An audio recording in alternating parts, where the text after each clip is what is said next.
Il y a 18 ans, la fille de l'un des sultans les plus puissants de Malaisie a fait la une des journaux lorsqu'elle a épousé un Français ordinaire nommé Aubry. Mais tout le monde n'était pas heureux de ce mariage. Selon certaines informations, son père s'est d'abord opposé au mariage. Pourtant, malgré les difficultés, le couple a refusé d'abandonner l'un l'autre. Alors comment une princesse et un roturier ont-ils lutté pour leur amour? Quels sacrifices ont-ils faits pour être ensemble? Et que leur est-il arrivé 18 ans plus tard? Regardez la vidéo complète pour le découvrir, n'oubliez pas d'aimer et de vous abonner, c'est parti. La famille royale de Selangor est l'une des plus anciennes, des plus riches et des plus puissantes familles royales de toute la Malaisie. À la tête de cette famille se trouve le sultan Shaharuddin, l'actuel sultan de Selangor est l'une des figures royales les plus respectées du pays. Il a plusieurs enfants, et parmi eux se trouve une fille qui allait devenir l'un des membres les plus admirés de toute la famille royale malaisienne.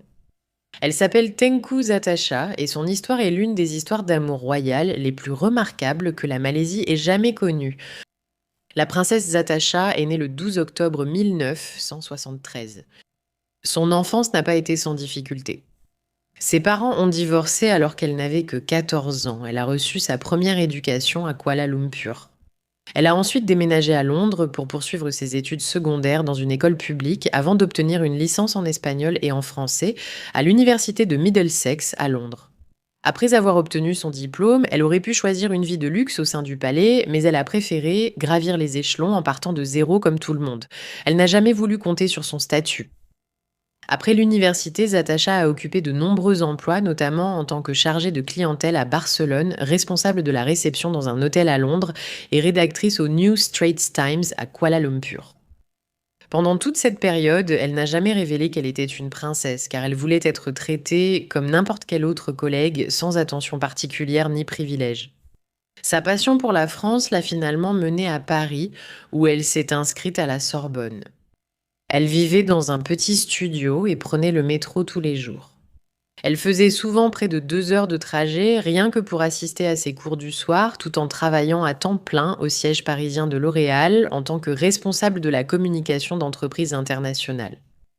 C'est pendant cette période, en 2005, qu'elle a rencontré un réalisateur français nommé Aubrey Munison grâce à des amis communs. Aubrey, originaire de Paris, en devait faire découvrir la ville à Zatasha, nouvellement arrivé, et il est vite tombé sous son charme. Peu de temps après, ils ont partagé un dîner romantique ensemble. Mais à l'insu d'Aubrey, la femme assise en face de lui n'était pas une étudiante ordinaire. C'était une véritable princesse. Pendant les 3 premiers mois de leur relation, Aubrey n'avait aucune idée de l'identité réelle de la personne avec qui il sortait. Zatasha s'est présentée simplement comme la fille d'un diplomate, rien de plus. Aubrey est tombée amoureuse de sa personnalité, de son intelligence et de son humour, totalement inconsciente de l'extraordinaire secret qu'elle cachait.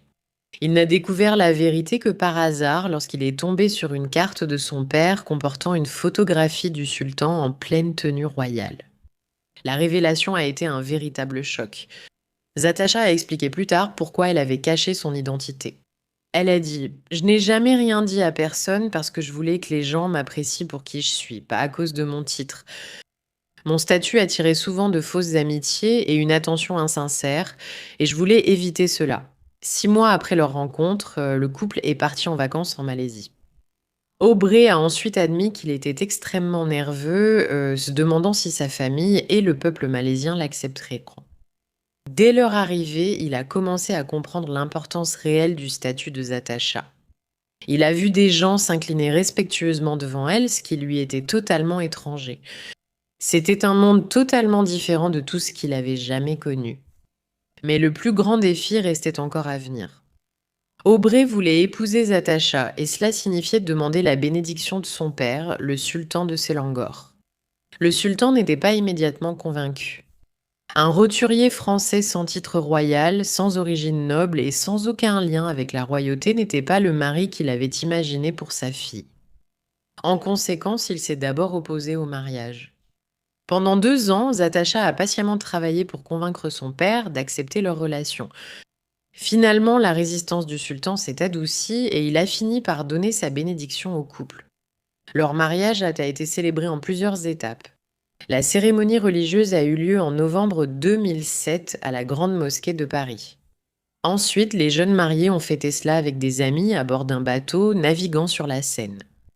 Puis, en février 2008, une magnifique réception royale a eu lieu à l'Istana Alam Shah à Klang en présence d'environ 500 invités pour Aubrey se tenir à l'intérieur d'un palais royal malaisien entouré de siècles de tradition représentait l'accomplissement de quelque chose qui semblait presque impossible quelques années auparavant. Avant le mariage, Aubrey s'est convertie à l'islam. Elle a reçu le prénom musulman Rahim qui signifie compassion, générosité et bonté. En apprenant le prénom et sa signification, Zatasha a trouvé que c'était parfait et correspondait parfaitement à sa personnalité. Après le mariage, le couple a décidé de laisser leur vie à Paris derrière eux et de s'installer définitivement à Kuala Lumpur. Ce n'était pas une décision facile pour Aubrey, mais il était prêt à tout pour la femme qu'il aimait. Il s'est immédiatement immergé dans la culture malaisienne. Il s'est inscrit à des cours de malais et était déterminé à s'intégrer aussi rapidement et complètement que possible. En 2010, Zatasha et Aubrey ont cofondé Originalo, une entreprise unique en son genre en Malaisie, proposant des séjours à l'hôtel, des soins de spa et des repas au restaurant, le tout présenté sous forme de coffrets cadeaux de luxe. Aubrey a également écrit un livre sur leur histoire d'amour extraordinaire intitulé Ma princesse, le sultan et moi. Cependant, leur vie commune n'a jamais été uniquement liée au business et aux livres. Le couple partageait un amour profond pour les voyages et l'aventure.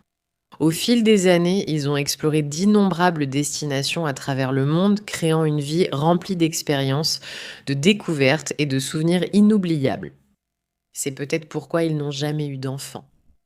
Bien qu'ils n'aient jamais qualifié cela de sacrifice, ils paraissaient pleinement satisfaits de la vie qu'ils avaient bâtie ensemble. Aujourd'hui, près de 18 ans après leur mariage, leur relation paraît toujours aussi solide qu'au premier jour. Aubrey est maintenant directrice de Light Targets en Malaisie, une entreprise spécialisée dans la conception et la mise en œuvre de l'éclairage. Il détient également des parts dans la franchise Coldstone Creamery en Malaisie et il est une marathonienne active. Tangku Zatasha, quant à elle, n'a jamais cessé de redonner à la communauté. Elle est marraine et soutien actif de nombreuses associations caritatives et organisations communautaires, travaillant en étroite collaboration avec des programmes qui soutiennent les enfants défavorisés, les familles vulnérables et les personnes confrontées à des situations difficiles. Ceux qui la connaissent la décrivent comme quelqu'un qui ne se contente pas simplement d'assister aux événements. Elle s'implique personnellement dans chaque cause qu'elle soutient. Lorsqu'on lui a demandé le secret de leur mariage solide, Zatasha a répondu que l'honnêteté, la communication et le fait de toujours faire passer l'autre avant soi sont les fondements de leur relation. Aubrey a ajouté qu'un mariage réussi exige d'apprendre à penser moins en tant qu'individu et davantage en tant qu'équipe en se concentrant sur la relation plutôt que seulement sur soi-même. Pensez-vous que c'est le véritable secret d'un mariage heureux? Partagez vos avis dans les commentaires. Et voilà. Si vous avez aimé la vidéo et en voulez d'autres, laissez un pouce bleu pour montrer votre appréciation. Et si ce n'est pas déjà fait, vous devriez vraiment vous abonner. Abonnez-vous à ma chaîne et cliquez sur l'icône de la cloche pour être averti à chaque fois que je publie une nouvelle vidéo chaque semaine. On se retrouve dans la prochaine vidéo.